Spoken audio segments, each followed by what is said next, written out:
Welcome back to the channel. Today, we've got a quick update on the PlayStation 5 Pro coming from a very reliable source, Tom Henderson, who has proven to be accurate in the past. And I'm not talking about a little bit of accuracy. I'm saying like he hasn't been wrong, at least not that I can recall. So a lot of confidence in what I'm going to tell you today about the PlayStation 5 Pro. Quickly, before we jump into this, if you could do me a huge favor, like the video to show your support, and subscribe if you're new, and share the video if you find it informative. Now let's talk about this post that was made by Tom Henderson on InsiderGaming.com, and it says, Insider Gaming can report with a 100% degree of certainty that the PlayStation 5 Pro is currently in development.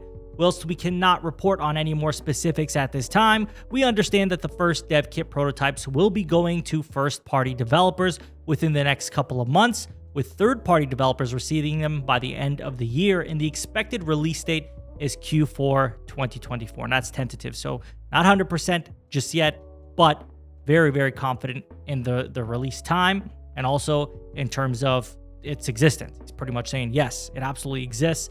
So it makes sense. We got the first-party developers getting it in the next couple months, third-party by the end of the year. And I can imagine once that third party starts getting a hold of these units, we're going to hear more and more about it. And obviously, I'll be talking about it with you guys, keeping you up to date.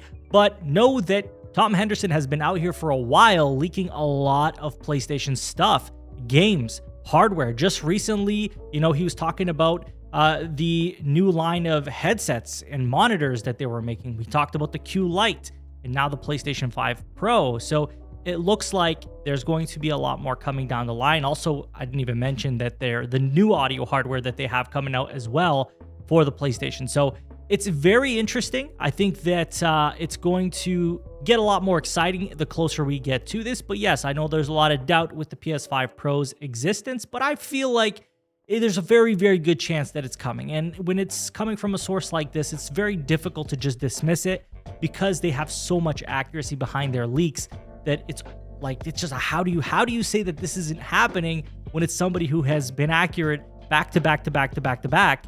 It's like you got to kind of ignore the facts in front of you if you are completely dismissing the PlayStation 5 Pro, at least in my opinion. So I feel like there's a very, very good chance that this exists. How do I personally feel about it? I mean, I've talked about it in the past. I'm really excited for a PS5 Pro. I do think that it's definitely not going to be targeted towards everybody. If you want a PlayStation 5 or you already have one, you're probably all right just getting a PS5 if you're just looking for the base experience. But if you're looking for the top of the top, in terms of performance, you're probably going to want to look at the PS5 Pro. And that's probably going to reflect in the price tag as well, making it a premium product, right? I mean, when you have two different devices, one that does what you need it to do, and then one that does it exceptionally well, it's going to have, a price tag that reflects that as well. So I think there's place in the market for a PS5 Pro if we want the best performance. I know a lot of people look at a PS5 Pro and they say, well, I don't see the point because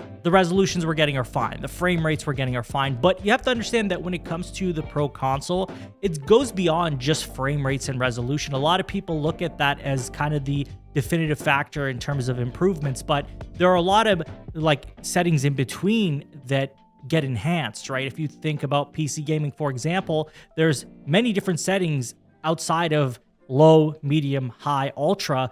There's many settings in between that can be tweaked as well. So when you think about a performance boost or the quality of the game boost, you can think about like shadows, reflections. You can think about obviously ray tracing. You can think about textures and just looking far more lively in terms of the graphical fidelity in what we see, right? It goes beyond just frame rates and resolutions, which is something I find that maybe not everybody thinks about when they think about a PS5 Pro. They just think of, oh, well, 8K isn't a thing right now, right? Or it's a very small percentage of people who actually own 8K monitors or TVs, and then they think of like 60 FPS is just fine for now.